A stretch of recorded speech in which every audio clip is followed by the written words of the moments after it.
So example 3 నాన్న, ఇందులో figure 7.6 మనకి టెక్స్ట్ బుక్లో ఒక ఫిగర్ ఇచ్చాడు. అందులో shows the arrangement of desks in a classroom. Ashima, Bharati and Camella are seated at A3,1, B6,4 and C8,6 respectively. నాన్న ఈ పాయింట్స్ దగ్గర అషిమా, భారతి, క్యామెల్లా అనేటువంటి ముగ్గురు గర్ల్స్ కూర్చున్నారంట. అయితే do you think they are seated in a line? వాళ్ళు ముగ్గురు ఒకే లైన్లో కూర్చున్నారని నువ్వు థింక్ చేస్తున్నావా? అయితే give reasons for your answer. మీ ఆన్సర్కి సంబంధించిన రీజన్ ఇవ్వండి అన్నాడు. సో నాన్న చూడండి, ఇదిగోండి టెక్స్ట్ బుక్లో మనకి ఎగ్జాంపుల్ అని చెప్పి ఈ డయాగ్రామ్ ఇచ్చాడు. ఇదిగోండి ఇక్కడ ఏ దగ్గర ఒక అమ్మాయి, బి దగ్గర ఒక అమ్మాయి, సి దగ్గర ఒక అమ్మాయి, ముగ్గురు అమ్మాయిలు. వాళ్ళ పేర్లతో మనకు అనవసరం, ఓకేనా? సో ఈ మూడు కోలీనియర్ అని చూపిస్తే వాళ్ళు ముగ్గురు ఒకే లైన్లో కూర్చున్నారని చెప్పొచ్చు, ఓకేనా? ఇప్పుడు చూడండి ఆన్సర్ రాసేద్దాం, ఓకేనా? సొల్యూషన్ అని రాయండి. రాసి గివెన్ పాయింట్స్ వాడే నేమ్స్ ఇచ్చాడు నాన్న పాయింట్స్కి, అందుకే లెఫ్ట్ హ్యాండ్ రాయలే. ఏమన్నాడు? A is equal to A, ఇదిగోండి A3,1, B6,4 అన్నాడు. ఏమో 3,1, బి ఏమో 6,4 అండ్ సి కూడా ఇచ్చాడు కదా, అది కూడా రాసేయండి. అండ్ సి ఎంత ఇచ్చాడు చూడండి, అండ్ సి 8,6. సి ఎంత ఇచ్చానా? 8,6. సో వాడు ఇచ్చినటువంటి 3 పాయింట్స్ని కూడా నేను రాసేసాను, ఓకేనా? ఇప్పుడు నాన్న ఫస్ట్ వీటి డిస్టెన్స్ కట్టేద్దాం. First now find the distance. First distance find out చేద్దాం నాన్న. Distance of AB distance.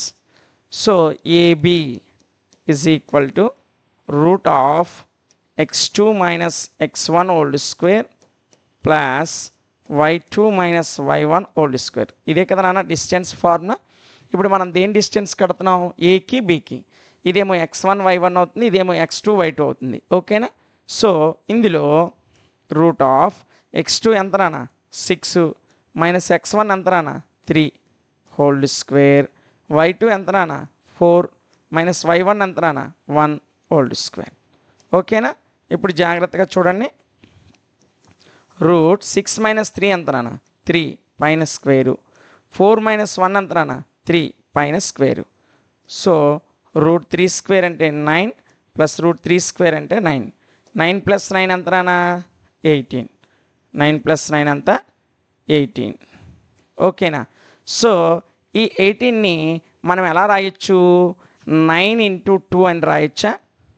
18ని 9 into 2 అని రాయొచ్చా, రాయకూడదా? సో అదే రాస్తున్నాను చూడండి. సో 18ని రూట్ ఆఫ్ 9 ఇంటూ 2 అని రాస్తున్నాను నాన్న. రూట్ 9 యొక్క వాల్యూ ఎంత? 3. కాబట్టి ఈ రూట్ 9 ఇంటూ 2 కాస్త మనకి ఎలా అవుతుందంటే 3 రూట్ 2 అవుతుంది, ఓకేనా? రూట్ 18 వాల్యూ ఎంత? 3 రూట్ 2. ఎందుకు? రూట్ 9 ఇంటూ 2 అంటే దాని అర్థం ఏంటి? రూట్ 9 ఇంటూ రూట్ 2 అనే కదా, అంతే కదా? రూట్ ఆఫ్ 9 ఇంటూ 2 అంటే రూట్ 9 ఇంటూ రూట్ 2 కదా. Root 9 value 3. రూట్ 2కి స్క్వేర్ రూట్ ఆఫ్ 2కి స్క్వేర్ రూట్ లేదు కాబట్టి అది రూట్లో ఉంచా. స్క్వేర్ రూట్ 9కి స్క్వేర్ రూట్ ఎంత? 3. అందుకే రూట్ 18కి ఎంత వాల్యూ వచ్చింది మనకి? 3 రూట్ 2 వచ్చింది, ఓకేనా? సో ఏబీ కట్టిస్తాం నాన్న. నెక్స్ట్ బీసీ కడదాం, ఓకేనా? So BC is equal to root of x2 minus x1 whole square plus y2 minus y1 whole square కదా నాన్న. సో చూడండి రూట్ ఆఫ్ బీసీ కదా, ఇదిగోండి బీసీ. ఇది x1 y1, ఇది x2 y2. x2 8, x1 6, 6 4, ఓకేనా? సో ఆ వాల్యూస్ వేసేద్దాం. x2 అంటే 8 మైనస్ x1 అంటే 6 హోల్ స్క్వేర్ ప్లస్ 8 మైనస్ 6ఏనా, ఇదిగోండి ఇక్కడ ఉన్నాయి కదా, ఒకసారి చూడండి, ఇదిగోండి 8 6 x2 మైనస్ x1 అంటే 8 మైనస్ 6, ఇది 6 మైనస్ 2. ఓకేనా, చూడండి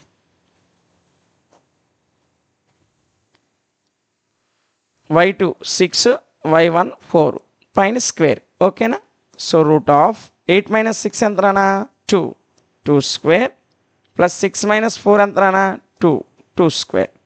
సో దీన్ని 2 స్క్వేర్ అంటే 4 ప్లస్ 2 స్క్వేర్ అంటే 4, ఈ రెండు కలిపితే ఎంత రూట్ 8. సో ఈ రూట్ 8ని నేను ఎలా రాస్తున్నానంటే 2√2 అని రాస్తున్నాను. ఎంత 2√2. ఎందుకు రూట్ 8ని ఏ విధంగా ఇవ్వచ్చు, ఇదిగోండి ఇక్కడ సిన్స్ అని పెట్టండి, root 8 is equal to root 4 into root 2గా రాయొచ్చు కదా. సో రూట్ 4 స్క్వేర్ రూట్ ఎంత 2. ఓకేనా, సో ఇది మనకి ఎంత వాల్యూ వచ్చింది 2√2 వచ్చింది. సో ఏబి అయ్యింది, బీసీ అయ్యింది, ఏబి అయ్యింది, బీసీ అయ్యింది. ఇప్పుడు ఇంకొక సైడ్ ఉంది నాన్న, 3 పాయింట్స్ ఇచ్చేటప్పుడు 3 సైడ్సే వస్తాయి. ఏసీ మధ్య డిస్టెన్స్ కడదాం. ఓకేనా, so x2 minus x1 whole square plus y2 minus y1 whole square. ఓకేనా, సో ఇందుకు చూడండి నాన్న, రూట్ ఆఫ్ చూడండి ఏసీ కదా, ఇదిగోండి పాయింట్స్ ఒకసారి చూడండి, ఇదిగోండి ఏసీ అన్నాడు కదా, ఏమో 3,1, సి ఏమో 8,6 అంటే x2 మైనస్ x1 అంటే 8 minus 3 6 minus 1, 8 minus 3 6 minus 1. So అదే రాద్దాం, 8 minus 3 whole square plus 6 minus 1 whole square. ఓకేనా నాన్న, సో 8 మైనస్ 3 అంటే 5 స్క్వేర్ ప్లస్ 6 మైనస్ 1 అన్న 5 square. So root of 5 square అంటే 25 ప్లస్ రూట్ ఆఫ్ 5 స్క్వేర్ అంటే 25, ఈ రెండు కలిపితే అంత రూట్ 50. ఓకేనా, సో ఈ రూట్ 50ని మనం ఏ విధంగా ఇవ్వచ్చు 5√2 అని ఇవ్వచ్చు. ఎందుకు, సిన్స్ రూట్ 50ని రూట్ 25 ఇంటూ రూట్ 2 అని ఇవ్వచ్చా లేదా, రూట్ 25 ఇంటూ రూట్ 2 వేయచ్చు. రూట్ 25 యొక్క స్క్వేర్ రూట్ అంతా 5, సో పక్కన రూట్ ఉంది. ఇప్పుడు మనకి ఏమొచ్చాయి, ఏబి ఏమో 3√2 వచ్చింది, బీసీ ఏమో 2√2 వచ్చింది, ఏసీ ఏమో 5√2 వచ్చింది కదా. సో దేర్ఫోర్ హియర్ ఇక్కడ BC is equal to AB plus AC, అంతేనా. బీసీ వాల్యూ 5√2 వచ్చింది, ఇదిగోండి బీసీ వాల్యూ, ఏసీ వాల్యూ, ఒక్క నిమిషం, ఏసీ వాల్యూ సారీ, ఇక్కడ మనకి ఏమొచ్చింది AC is equal to AB plus BC వచ్చింది, అంతేనా. సో ఏసీ అనేది 5√2, ఏబి 3√2, బీసీ 2√2, రెండు కలిపితే 5√2 అంటే ఏసీ వాల్యూకు ఏబి ప్లస్ బీసీలు వచ్చాయి. కాబట్టి so the given points are collinear, given points ఏమవుతాయి కోలీనియర్ అవుతాయి, the given points are collinear. So ఇచ్చిన పాయింట్స్ కోలీనియర్ అంటే ఒకే లైన్ మీద ఉన్నట్టే లేదా, ఇప్పుడు వాళ్ళ ముగ్గురు ఒకే లైన్లో సీట్ అయినట్టు కదా. దేర్ఫోర్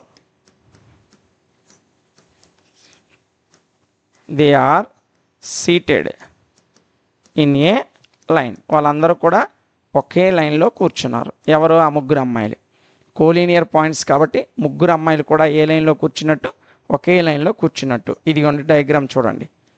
ఓకేనా, ఇదిగోండి ఈ ముగ్గురు అమ్మాయిలు కూడా ఒకే లైన్లో కూర్చున్నారు. ఓకేనా, సో కోలీనియర్ అని చూపిస్తే అందులో ఉన్న పాయింట్స్ అన్నీ కూడా ఒకే లైన్ మీద ఉన్నట్టు. సో కోలీనియర్ అని చూపించాలంటే ఈ మొక్క కలిపితే ఈ పెద్ద మొక్క రావాలి, మనం అదే చూపించాం. ఓకేనా, ఇది ఎగ్జాంపుల్ ప్రాబ్లం ఆన్సర్. ఓకేనా, సో చాలా చాలా ఇంపార్టెంట్ అని పెట్టుకోండి. ఓకేనా, సో నెక్స్ట్ ఇంకొక ఎగ్జాంపుల్ ఉంది నాన్న, ఆ ఎగ్జాంపుల్ చూసుకున్న తర్వాత మనం ఫస్ట్ ఎక్సర్సైజ్లోకి వెళ్దాం. ఓకేనా, సో చూడండి ఎగ్జాంపుల్ 4, ఈ ఎగ్జాంపుల్ చూసుకున్న తర్వాత మనం ఎక్సర్సైజ్లోకి వెళ్దాం. ఓకేనా, సో ఎగ్జాంపుల్ 4 ఏంటో చూడండి. Find a relation between x and y such that point XY point ఒక పాయింట్ ఇచ్చాడు, X, Y అనే ఒక పాయింట్ ఇచ్చాడు. అందులో Xకి Yకి మధ్యన ఉన్న రిలేషన్ని ఫైండ్ అవుట్ చేయమన్నాడు. ఓకేనా? అలా చేయడానికి మనకు వాడు ఇచ్చిన హింట్ ఏంటంటే is equidistant from the points 7,1 and 3,5. ఈ X, Y అనే పాయింట్ ఈ రెండు పాయింట్స్కి ఈక్విడిస్టెంట్ సమాన దూరంలో ఉంది అంటే చూడండి సొల్యూషన్. మీకు డయాగ్రామ్ అర్థమైపోతే ప్రాబ్లం ఈజీగా వచ్చేస్తుంది. ఇదిగోండి, ఇది P అనే పాయింట్, నేను X, Y అని ఇచ్చాడు కదా వాడు, దాన్ని P అనుకున్నాను. ఓకేనా? P అనేటువంటి ఈ X, Y అనే పాయింట్ ఇటువైపు ఎంత డిస్టెన్స్లో ఒక పాయింట్ ఉందో ఇటువైపు అంతే డిస్టెన్స్లో ఉన్న ఒక పాయింట్కి ఈక్వి డిస్టెంట్లో ఉంది. అంటే ఇక్కడ ఒక పాయింట్ ఉంది, ఇది A, ఇక్కడ ఒక పాయింట్ ఉంది, ఇది B. వాడు ఇచ్చిన పాయింట్స్ రాసేయండి. A అనేది 7,1 అనుకుందాం, B అనేది 3,5 అనుకుందాం. ఇప్పుడు ఈ P అనే పాయింట్ Aకి అటువైపు Bకి, అంటే ఇక్కడి నుంచి ఈ డిస్టెన్స్ ఎంత దూరం ఉందో ఇక్కడి నుంచి ఈ డిస్టెన్స్ అంతే దూరం ఉంటుంది. ఓకేనా? ఈక్వి డిస్టెంట్ అన్నాడు. ఇదిగోండి సమాన దూరంలో ఉందంట, అంటే ఇది దీనికి ఈక్వల్. ఓకేనా? ఈ పాయింట్ AP అనేది PB అనే పాయింట్కి ఈక్వల్గా ఉంటుంది. ఓకేనా? సో ఇప్పుడు చూడండి, let the given points b, let the given points b, ఇచ్చిన పాయింట్స్ నేను ఏమనుకున్నాను, P ఆఫ్ X, Y, అదేవిధంగా A of 7,1 and B of 3,5 అని అనుకున్నాను. ఓకేనా? వాడు ఇచ్చిన పాయింట్స్కి ఒకదానికి సెంటర్లో ఉన్న పాయింట్కి P అని పేరు పెట్టాను, అటువైపు ఇటువైపు ఉన్న పాయింట్స్కి AB అని పేరు పెట్టాను. ఓకేనా? ఇప్పుడు చూడండి, బై ద ప్రాబ్లం లెక్క నుంచి, బై ద ప్రాబ్లం లెక్క నుంచి వాడు ఏమన్నాడు, ఇవి రెండు సమాన డిస్టెన్స్లో ఉన్నాయన్నాడు. కాబట్టి AP ఈజ్ ఈక్వల్ టు ఏమవుతుంది, BP అవుతుంది. అంటే A నుంచి Pకి ఎంత డిస్టెన్స్ ఉందో B నుంచి Pకి కూడా అంతే డిస్టెన్స్ ఉంది అన్నాడు. ఓకేనా? సో డిస్టెన్స్ ఫార్ములా మనకు తెలుసా తెలీదా? సో కట్టేద్దాం. Root of x2 minus x1 whole square plus y2 minus y1 whole square is equal to, ఇటు కూడా సేమ్ డిస్టెన్స్ ఫార్ములాయే, x2 minus x1 whole square plus y2 minus y1 whole square. అంటే A నుంచి Pకి ఉన్న distance ఎంతో P నుంచి Bకి కూడా అంతే డిస్టెన్స్ ఉంటుంది. సో ఇప్పుడు పాయింట్స్ మనం జాగ్రత్తగా చూసినట్లయితే ఇదిగోండి, A అనేది 7,1, P అనేది X, Y. ఓకేనా? ఈ రెండిట్ల మధ్య డిస్టెన్స్ అంటే AP కదా, 7 మైనస్ X 1 మైనస్ Y వస్తాయి. సో ఇక్కడ X2 అంటే 7, X1 అంటే మనకి ఇదిగోనా XY, ఇది X1 ఇది Y1, ఇది X2 ఇది Y2, 7 మైనస్ X, Y2 అంటే 1, Y1 అంటే Y. ఓకేనా? 7 మైనస్ X అంటే ఇందులో X2 అంటే 7, X1 అంటే X ప్లస్ Y2 అంటే 1, Y1 అంటే Y పైన స్క్వేర్. ఓకేనా? దీని అంతటికి ఏముంది, హోల్ రూట్ ఉంది. ఓకేనా? ఇటువైపు నాన్న BP హోల్ రూట్, ఇదిగో నాన్న ఇప్పుడు BP కదా, X2 ఇది X1 Y1, ఇదేమో X2 Y2. ఓకేనా? సో ఇటు చూడండి, BP X1 Y1 X2 Y2 అంటే X మైనస్ 3, ఇదేమో Y మైనస్ 5. ఓకేనా? X minus 3 Y minus 5, X minus 3 whole square Y minus 5 whole square. ఓకేనా? సో ఇప్పుడు రెండు వైపులు రూట్ ఉన్నాయి కాబట్టి ఫస్ట్ రూట్ క్యాన్సిల్ చేసేద్దాం నాన్న.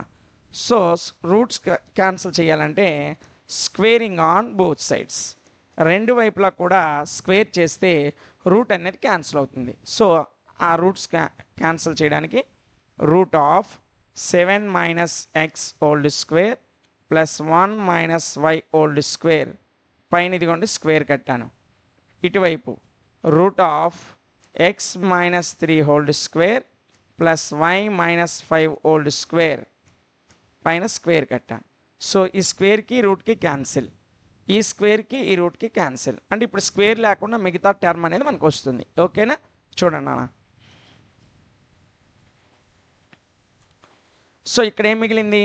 7 minus x whole square plus 1 minus y whole square మిగిలింది.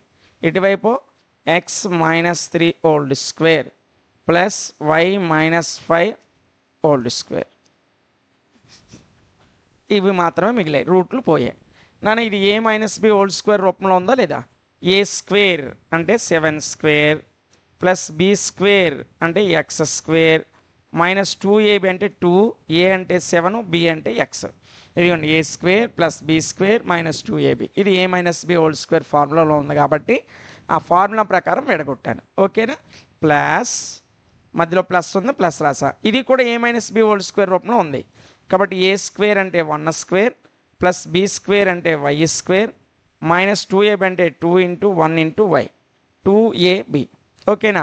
సో ఇటువైపు ఉన్న రెండును ఏ మైనస్ బి హోల్ స్క్వేర్ రూపంలో విడగొట్టేసా.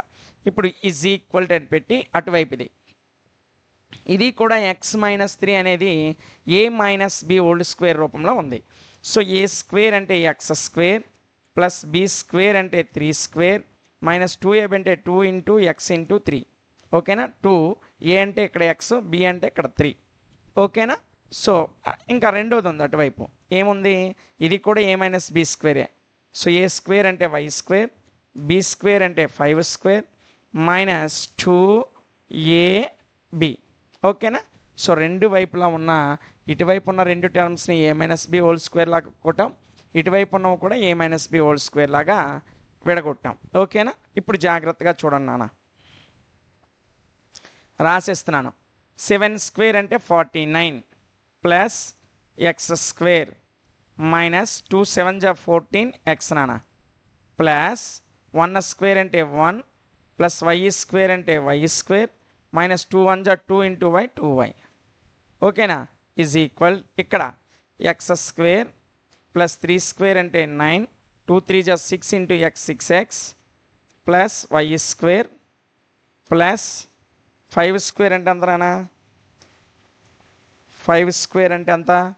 25 మైనస్ 2 5 జా 10 ఇంటూ వై 10y. ఓకేనా? ఇటువైపు అటువైపు చేసేసాను నాన్న.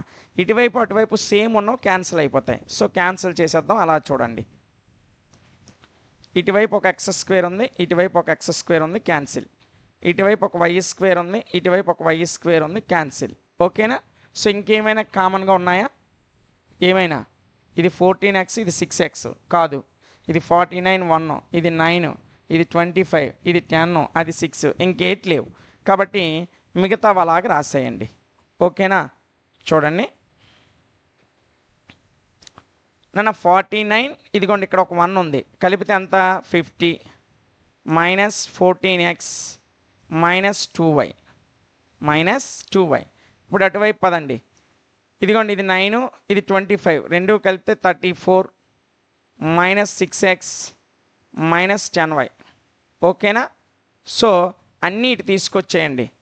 50 మైనస్ 14x మైనస్ 2y అది ఇటు తీసుకొచ్చేయండి. 34 మైనస్ 34 మైనస్ 6x ఇటు వస్తే ప్లస్ 6x మైనస్ 10y ఇటు వస్తే ప్లస్ 10y. అటువైపు అన్నీ ఇటువైపు తీసుకొచ్చేసాను. ఇటువైపు తీసుకొస్తే సింబల్ మారుతాయి కాబట్టి సింబల్ మార్చాను. నాన్న చూడండి, ఇదేమో మైనస్ 14x, ఇదేమో ప్లస్ 6x. మైనస్ 14x నుంచి 6x తీసేసామనుకో ఎంత వస్తుంది నాన్న? మైనస్ 8x మిగులుతుంది. ఓకేనా? ఇదేమో ప్లస్ 10y, ఇదేమో మైనస్ 2y. ఈ రెండు ప్లస్ 10y నుంచి 2y తీసేసామనుకోండి ప్లస్ 8y వస్తుంది. ఇదేమో 50, ఇదేమో మైనస్ 34. 50లో 34 తీస్తే మైనస్ 16 వస్తుంది, సారీ ప్లస్ 16. 50 పెద్దది కదా, ప్లస్ 16. ఓకేనా? సో ఇక్కడ ఎక్స్ ఇదంతా కూడా 8తో డివైడ్ అవుతుందా లేదు నాన్న? ఓకేనా? 8తో డివైడ్ అవుతుంది కాబట్టి 8తో డివైడ్ చేస్తే మైనస్ ఎక్స్ మిగులుతుంది, ఇక్కడ ఓన్లీ వై మిగులుతుంది, ఇక్కడ 8 2 జా 6 మిగులుతుంది. మొత్తాన్ని నేను 8తో డివైడ్ చేసేసా. 8 1s 8 1s 8 2s. ఓకేనా? సో ఎక్స్కి మైనస్ ఉంది కాబట్టి మరొకసారి మైనస్తో డివైడ్ చేస్తే x minus y minus 2 is equal 0 అవుతుంది నాన్న. ఓకేనా? సో మైనస్తో మొత్తాన్ని డివైడ్ చేసా. మైనస్తో డివైడ్ చేస్తే మైనస్ మైనస్ పోయి ప్లస్ వచ్చింది. Minus into plus minus, minus into plus minus. ఓకేనా? ఇప్పుడు ఈ మైనస్ 2ని అటువైపు తీసుకెళ్ళిపోండి. X minus y is equal to ఈ -2 అటు వెళ్తే +2 అవుతుంది. వాడు ఏమడిగాడు? ఎక్స్కి వైకి ఉన్న రిలేషన్ అడిగాడు, అంతే కదా. ఇదే ఎక్స్కి వైకి ఉన్న రిలేషన్, అంటే ఎక్స్ నుంచి వై తీస్తే 2 అనేది వస్తుంది. ఓకేనా? సో దీన్ని మనం ఏం రాస్తామంటే therefore it is required relation of x and y. ఇదే ఎక్స్ వైల యొక్క కావలసిన రిలేషన్. ఏది? ఈ x minus y is equal 2 అనేది. ఓకేనా? సో ఇవి మనకి ఎక్సర్సైజ్ 7.1కు ముందు ఉన్నటువంటి 4 ఎగ్జాంపుల్ ప్రాబ్లమ్స్ నాన్న. ఈ ఎగ్జాంపుల్ ప్రాబ్లమ్స్ కంపల్సరీగా నేర్చుకోవాలి. ఇవి వస్తే నెక్స్ట్ మనం చేయబోయేటువంటి ఎక్సర్సైజ్ చాలా ఈజీ అయిపోతుంది. ఓకేనా?